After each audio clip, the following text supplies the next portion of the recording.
सातपुड्यातील नर्मदा खोऱ्यातील दुर्गम गावांना तातडीने आरोग्य सुविधा मिळावी म्हणून CSR फंडातून सुमारे 1.5 कोटी रुपयांना खरेदी केलेली वेगवान बोट अँब्युलन्स सरदार सरोवर प्रकल्पाच्या जलाशयात बुडाली आहे।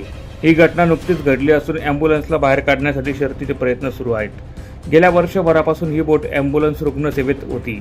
सध्या सरदार सरोवराची पाण्याची पातळी कमी असतानाही अचानकपणे पाण्याची पातळी वाढल्याने ही बोट अँब्युलन्स हळूहळू बुडू लागली।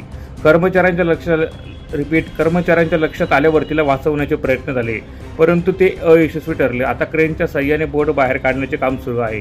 या घटनेत कोणतीही जीवितहानी झाली नसून नेमकी कोणाच्या हलगर्जीपणामुळे ही घटना घडली याची चौकशी करून दोषींवर कारवाई करण्याची मागणी होत आहे।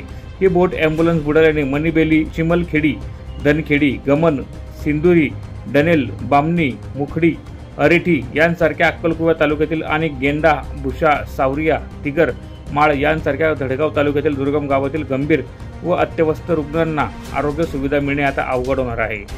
यामुळे या भागातील नागरिकांमध्ये चिंतेचे वातावरण आहे। प्रशासनाने यावर तात्काळ उपाययोजना करण्याची अपेक्षा व्यक्त केली जात आहे।